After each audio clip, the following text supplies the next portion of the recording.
ಮನೆಗೆ ಬಂದಿರ್ತಾರೆ, ರಜಕ್ಕೆ ಅಂತ ಬಂದಿರ್ಬೇಕಾದ್ರೆ ಏನಾಗುತ್ತೆ, ಇಬ್ರು ಮಕ್ಕಳು ಅಮ್ಮ ಹೊಲಕ್ಕೆ ಹೋಗಿದ್ದಾರೆ ಅಂದ ತಕ್ಷಣ ಅಮ್ಮನ ಹೋಗಿ ಹೊಲದಲ್ಲಿ ಹೋಗಿ ನೋಡೋಣ ಅಂತ ಹೇಳ್ಬಿಟ್ಟು ಇಲ್ಲಿ ಆಟ ಆಡ್ತಾ ಇರ್ತಾರೆ, ಬೇಜಾರಾಗ್ತಾ ಇರುತ್ತೆ ಮನೇಲಿ. ಸೊ ಅಮ್ಮನ ಹೋಗಿ ನೋಡೋಣ. ಹೊಲ ಎಲ್ಲಿದೆ? 10-15 ಕಿಲೋಮೀಟರ್ ದೂರದಲ್ಲಿದೆ. ಸೊ ಅಷ್ಟು ದೂರ ಹೋಗ್ಬೇಕು ಅಂತಂದ್ರೆ ನಡ್ಕೊಂಡು ಹೋಗ್ಬೇಕು. ಆಟ ಆಡ್ಕೊಳ್ತಾನೆ ಹೋಗೋಣ, ಅಣ್ಣ ತಮ್ಮ ಇಬ್ರು ಮಾತಾಡ್ಕೊಂತ ಹೋಗೋಣ ಅಂತ ಹೊಲಕ್ಕೆ ಹೋಗ್ತಾರೆ. ಹೋದಾಗ ಅಮ್ಮ ಯಾಕೆ ಇಷ್ಟು ದೂರ ಬರ್ಲಿಕ್ಕೆ ಹೋದ್ರಿ ಮಕ್ಳ, ನೀವು ಬೇಗ ಹೋಗಿ ಸಂಜೆ ಆಗತ್ತೆ ಅಂತೇಳಿ ತಾಯಿ ಹೇಳಿ ಕಳಿಸ್ತಾರೆ. ಸರಿ ಅಂತ ಹೇಳ್ಬಿಟ್ಟು ಮತ್ತೆ ತಿರ್ಗಾ ಅಮ್ಮನ ನೋಡ್ಬಿಟ್ಟು ಆಸೆ ಆಗಿದೆ ಅಂತ ಹೇಳ್ಬಿಟ್ಟು ಅಮ್ಮನ ನೋಡಾಯ್ತು, ರಿಟರ್ನ್ ಬರ್ತಾ ಇರ್ಬೇಕಾದ್ರೆ ಅಲ್ಲಿ ಏನಾಯ್ತು, ಒಂದು ಹಾಳ್ ಬಾವಿ ಸಿಗತ್ತೆ. ಆ ಹಾಳ್ ಬಾವಿಯಲ್ಲಿ ಇಬ್ರು ನೋಡ್ಕೊಳ್ತಾ ನಿಂತಿರ್ತಾರೆ, ಆಟ ಆಡ್ತಾ ಅಣ್ಣ ಏನ್ ಮಾಡ್ತಾನೆ, ಜಾರಿ ಬಿದ್ದ್ಬಿಡ್ತಾನೆ ಆ ಇದ್ರೊಳಗಡೆ, ಬಾವಿ ಒಳಗಡೆ.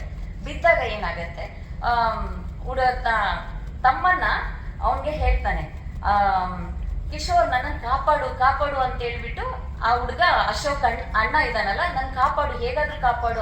ಅಂದ್ರೆ ಸ್ವಲ್ಪ ನೀರಿರುತ್ತೆ, ಬಿದ್ದಿರ್ತಾನೆ, ಹೇಗಾದ್ರೂ ಕಾಪಾಡು ಅಂತ ಹೇಳ್ಬೇಕಾದ್ರೆ ಇವ್ನು ಏನ್ ಮಾಡ್ಬೇಕಂತ ಗೊತ್ತಾಗಲ್ಲ. ಯಾಕಂದ್ರೆ ನಡುವೆ ಇರತ್ತೆ ಬಾವಿ, ಈ ಕಡೆ ಓಡ್ಲಿಕ್ಕಾಗಲ್ಲ ಅಮ್ಮನ ಹತ್ರ, ಈ ಕಡೆ ಊರ್ ಕಡೆನೂ ಹೋಗ್ಲಿಕ್ಕಾಗಲ್ಲ, ಯಾರನ್ನಾದ್ರೂ ಕರೀಲಿಕ್ಕೆ. ಅಣ್ಣ ತೊಂದರೆ ಸಿಕ್ಕಾಕೊಂಡಿದ್ದಾನೆ, ಹೇಗ್ ಕಾಪಾಡ್ಬೇಕು ಅಂತ ಹೇಳ್ಬಿಟ್ಟು ಅವನು ಬಹಳ ಯೋಚನೆ ಮಾಡ್ತಾನೆ. ಅಲ್ಲಿ ಹುಡುಕಾಡ್ಬೇಕಾದ್ರೆ ಏನಾಗುತ್ತೆ, ಅಲ್ಲಿ ಒಂದು ಹಗ್ಗ ಸಿಗತ್ತೆ. ಹಗ್ಗನೂ ಹಾಗೆ ಒಂದು ಇದಾಗಿರೋ ಒಂದು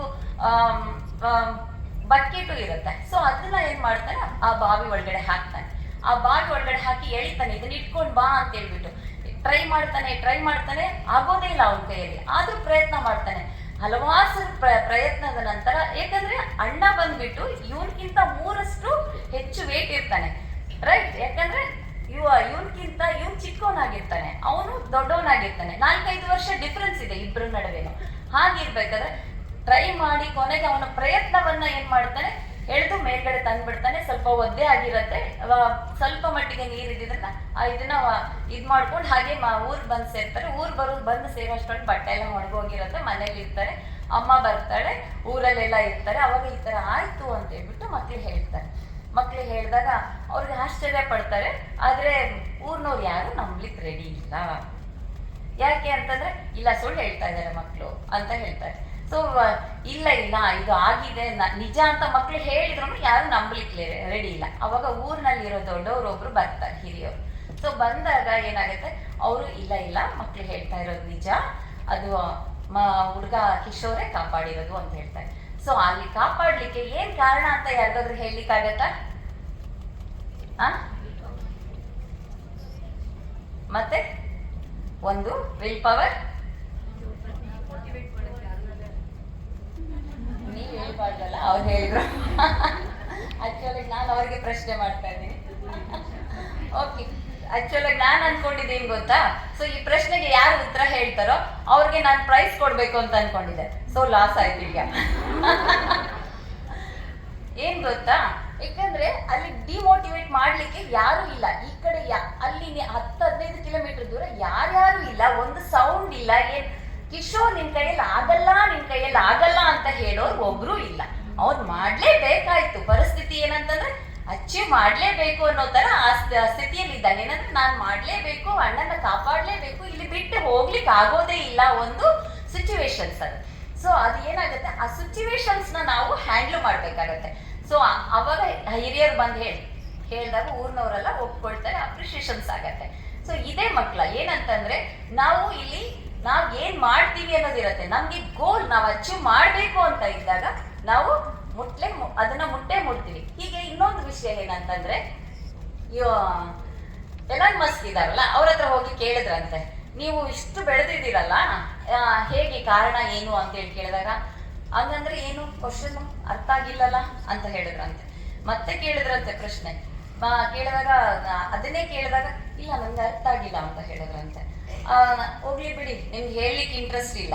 ಯಾಕೆ ಅಂತಂದ್ರೆ ನೀವು ಬೆಳೆದ್ ನಿಂತಿದ್ದೀರಾ, ನೀವು ಯಾರಿಗೂ ಆ ಸೀಕ್ರೆಟ್ ನ ಬಿಟ್ಕೊಡ್ಬಾರ್ದು ಅನ್ನೋದನ್ನ ನಿಮ್ಮ ಉದ್ದೇಶ ಅಂತ ಅವ್ರು ಹೇಳ್ತಾರೆ. ಅವ್ರ ಮಾಧ್ಯಮದವ್ರು ಹೇಳ್ತಾರೆ. ಅವಾಗ ಅವ್ರು ಹೇಳ್ತಾರೆ, ಇದು ನನ್ನ ಇಷ್ಟ ಅಲ್ಲ, ನನ್ನ ಗೋಲು. ನಿಮ್ಮ ಗೋಲ್ ಏನು ಅನ್ನೋದನ್ನ ಫಸ್ಟ್ ಯೋಚನೆ ಮಾಡಿ. ನಿಮ್ ಗೋಲ್ ಅನ್ನೋದು ಗೊತ್ತಾದ್ಮೇಲೆ ನೀವು ಅದರಲ್ಲಿ ಬೆಳೆದ್ ಬರ್ಲಿಕ್ಕೆ ಸಾಧ್ಯ ಅಂತ ಹೇಳ್ಬಿಟ್ಟು ಅವ್ರು ಹೇಳ್ತಾರಂತೆ. ಇದು ಏನಂತಂದ್ರೆ ನಾವ್ ಏನ್ ಮಾಡ್ಬೇಕು, ನಾವ್ ಯಾರು ಅನ್ನೋದೇ ನಮ್ಗೆ ಗೊತ್ತಿಲ್ಲದಾಗ ನಾವ್ ಹೇಗೆ ಅಚೀವ್ ಮಾಡ್ಲಿಕ್ಕಾಗತ್ತೆ. ಸೊ ಇಲ್ಲಿ ಅದನ್ನ ಹೇಳ್ತಾರೆ ಅವರು, ಹೇಗೆ ನಾವು ಗೋಲ್ನ ಅಚೀವ್ ಮಾಡಬೇಕು, ಅದ್ರ ಕಡೆ ಕಾನ್ಸಂಟ್ರೇಟ್ ಮಾಡ್ದೇನೆ, ಅದಕ್ಕೆ ಸಂಬಂಧಪಟ್ಟಾಗಿ ವರ್ಕ್ ಮಾಡ್ದೇನೆ ನಾನು ಅಚೀವ್ ಮಾಡಿಲ್ಲ ನನ್ಗೆ ಆಗಲ್ಲ, ನಾನು ಮಾಡಿದ್ದೆಲ್ಲ ಆಗಲ್ಲ. ಖಂಡಿತ ಆಗತ್ತೆ. ಇಲ್ಲಿ ಏನಂತಂದ್ರೆ ಒಂದು ಸೈಡಲ್ಲಿ ಹೇಳ್ಬೇಕಂತಂದ್ರೆ ಲಕ್ ಅನ್ನೋದು ಒಂದಿದೆ, ಇಲ್ಲ ಅಂತ ಹೇಳಲ್ಲ, ಅದೇ ಪ್ರಯತ್ನ ಅನ್ನೋದು ಒಂದು ಇದ್ದೇ ಇರುತ್ತಲ್ಲ.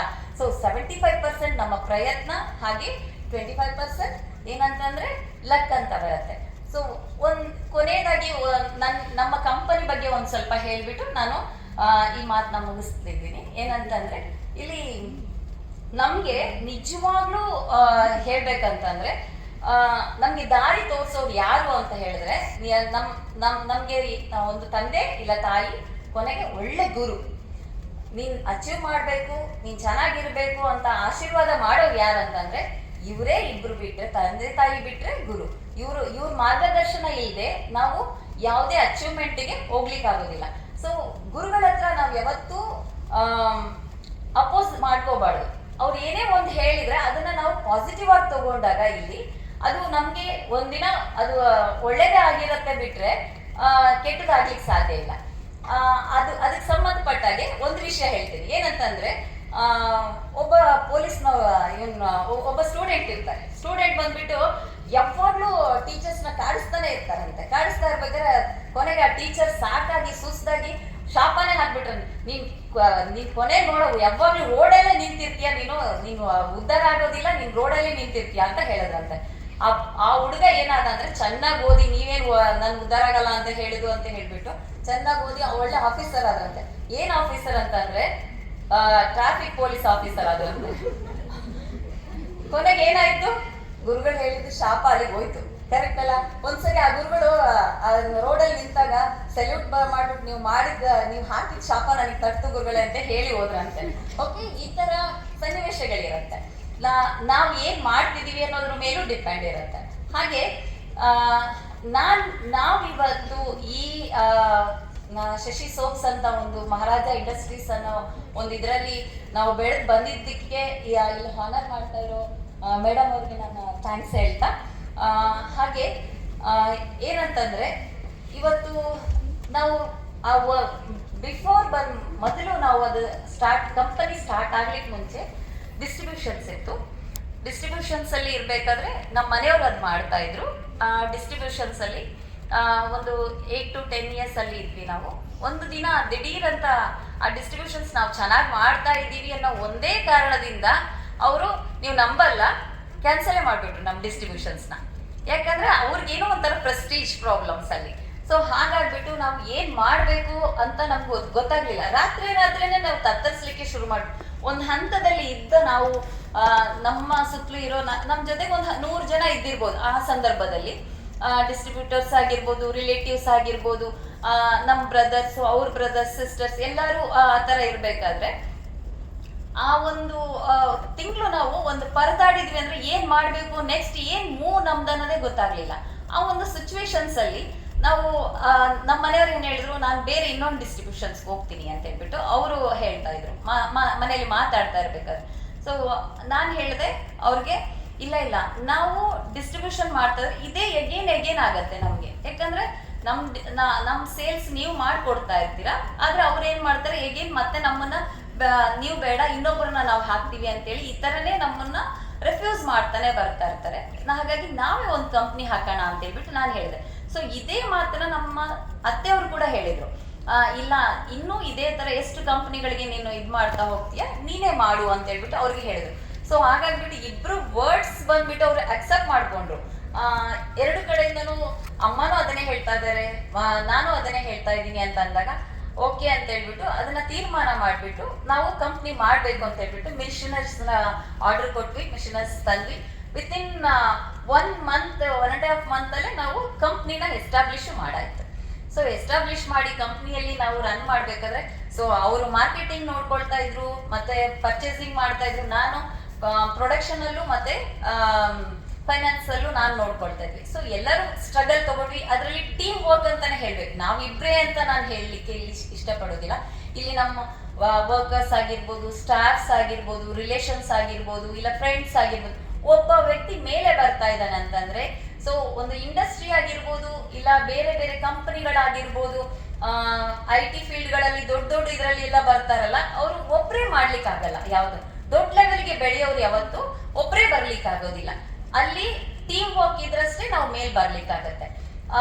ಹಾಗಿರ್ಬೇಕಾದ್ರೆ ನಾವು ಆ ಟೀಮ್ ವರ್ಕ್ ಅಲ್ಲಿ ಒಂದು ಹಂತದಲ್ಲಿ ನಾವು ಕಷ್ಟಪಟ್ಟು ಮೇಲೆ ಬಂದ್ವಿ. ನಾವು ಬಂದಾಗ ಹಲವಾರು ಪ್ರಾಬ್ಲಮ್ ನ ಫೇಸ್ ಮಾಡಿದ್ವಿ. ಸೇಲ್ ಟ್ಯಾಕ್ಸ್ ಇಂದ ಹಿಡಿದು ಸೆಂಟ್ರಲ್ ಎಕ್ಸಸ್ ಇಂದ ಹಿಡಿದು, ಅದು ಹೇಗಂತಂದ್ರೆ 1 ವರ್ಷ ಕಾಲ ನಮ್ಮ ಕಂಪನಿ ಮುಂದೆ ಕೂತಿದ್ರು ಸೇಲ್ ಟ್ಯಾಕ್ಸ್ ನವರು. ಅದನ್ನು ನಾವು ಫೇಸ್ ಮಾಡಿ ಮೇಲೆ ಬಂದ್ವಿ ನಾವು. ಈ ತರ ನಮ್ಮ ಸ್ಟ್ರಗಲ್ಸ್ ಏನಾಯ್ತಂದ್ರೆ ಅದನ್ನ ದಾಟಿ ಮತ್ತೆ ಕರ್ನಾಟಕದ ಲೆವೆಲ್ ಅಲ್ಲಿ ನಮ್ದು ಹೋಗ್ತಾ ಇದ್ದಿದ್ದು ಪ್ರಾಡಕ್ಟ್ ಬಂದ್ಬಿಟ್ಟು, ಸೊ ಈಗ ಸೌತ್ ಇಂಡಿಯಾ ಲೆವೆಲ್ ಅಲ್ಲಿ ಕೂಡ ನಮ್ಮ ಪ್ರೊಡಕ್ಷನ್ ಹೋಗ್ತಾ ಇದೆ.